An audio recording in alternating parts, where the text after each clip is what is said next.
Bueno, dicen que la tercera es la vencida. Esperemos que este sea el tercer video, que no me lo dé de baja mi teléfono, está funcionando mal. Bueno, les quería comentar de que vamos a dejar en stand-by una semana de los ejercicios de bloqueo creativo, porque justamente haciendo uno de los ejercicios para ustedes, empecé a buscar frases incompletas y me llamó mucho la atención una escrita por una autora bastante interesante, que después va a aparecer en el próximo ejercicio. Y me quedé mucho pensando en la forma de la escritura de esta persona, de esta autora o escritora. Y todos los términos me hacían run run y decía, qué loco, ¿no? Como en un cuento terminamos hablando de determinadas palabras, y eso me llevó a investigar otras cosas y bueno, como hacemos todos, ¿no? La cuestión que termino descubriendo a una autora española que se llama Irene Vallejo, de las cuales tenía la misma inquietud que yo con los términos estos que ya van a aparecer a lo largo del video. Pero tiene que ver con la búsqueda de escritoras, mujeres, en la historia. Y la búsqueda de los restos, de las huellas de las mujeres en la historia, de los libros, de la lectura, de la escritura, han sido un eslabón muy importante en la educación y la transmisión de la cultura en sí.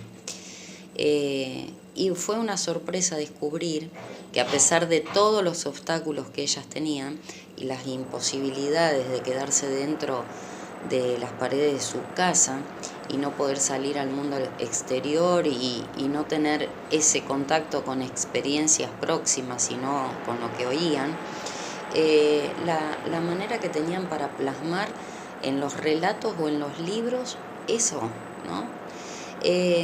Sin embargo, ellas han estado muy presentes a lo largo de la historia, mucho más de lo que yo también me imaginaba. Quizás las primeras narradoras de la historia, las más antiguas, fueron las mujeres mientras cosían.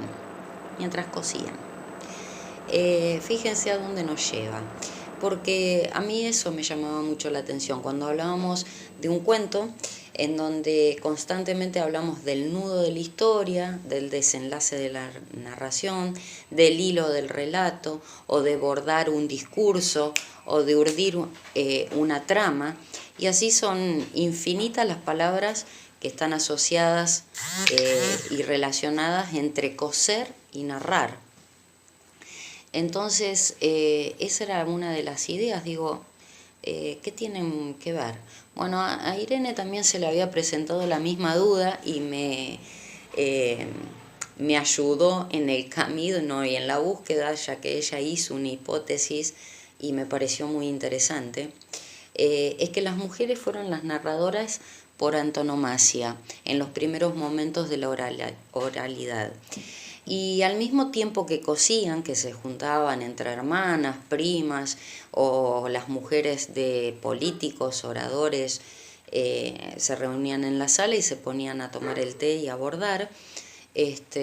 Bueno, en ese ámbito ellas contaban o narraban sus experiencias, sus emociones, sus historias, y por eso se contaban sus metáforas de la costura, del telar, de lo que tenían entre sus manos.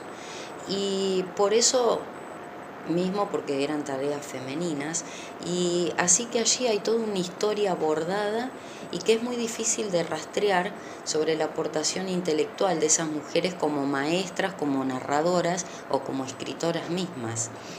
De hecho, en el mundo romano, los hombres preferían que las mujeres educasen a sus hijos. Y yo también esto me quedó ahí dando vueltas. Claro, lo que pasa es que el esposo pretendía que su mujer le enseñe a sus hijos lo que era la oralidad, la oratoria, y para eso las hacían instruir, las hacían leer, las hacían escuchar conversaciones, y ellos lo que pretendían eran que los niños de su familia fueran esos futuros líderes políticos, oradores, los abogados, y tenían interés que aprendieran a hablar gracias a sus mujeres, que estuvieran formadas y que tuvieran conocimientos y que hayan leído.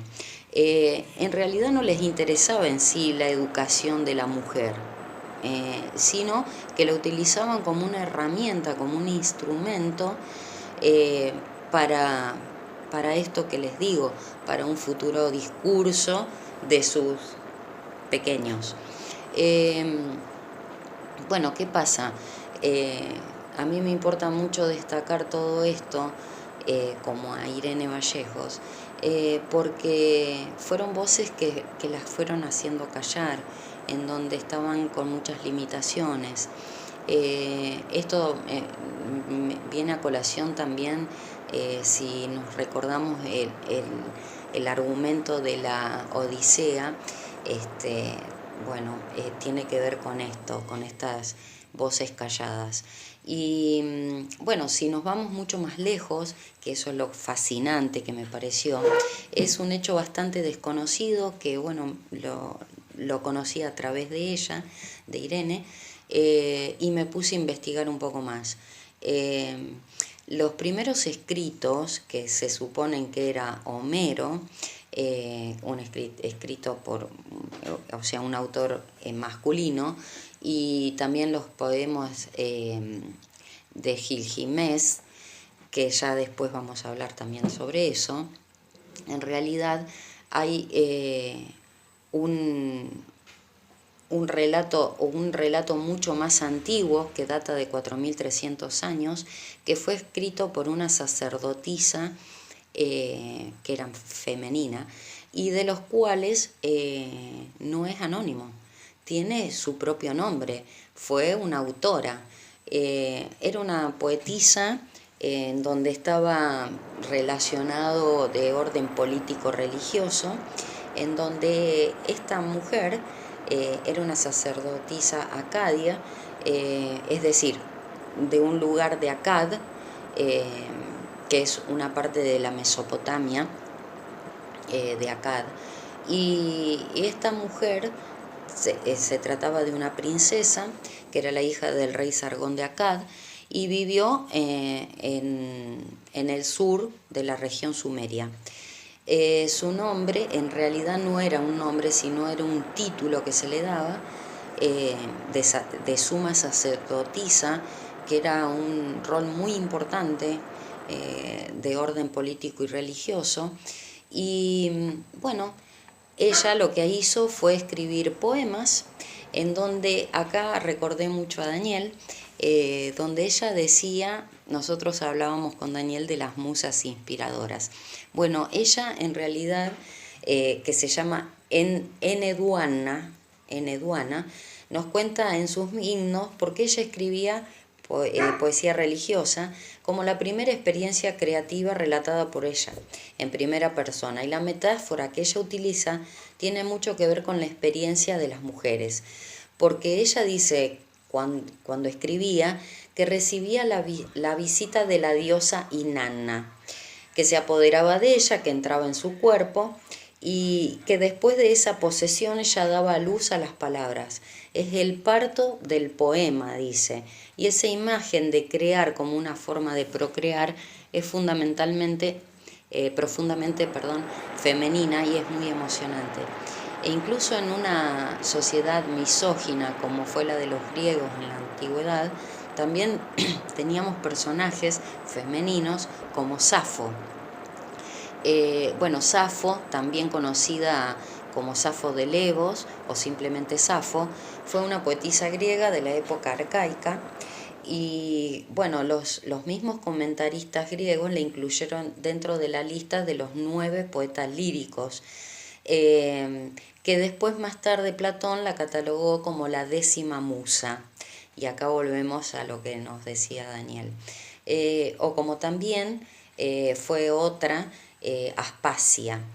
Bueno, y corto acá porque creo que solamente 10 minutos me deja grabar. Sigo en otro.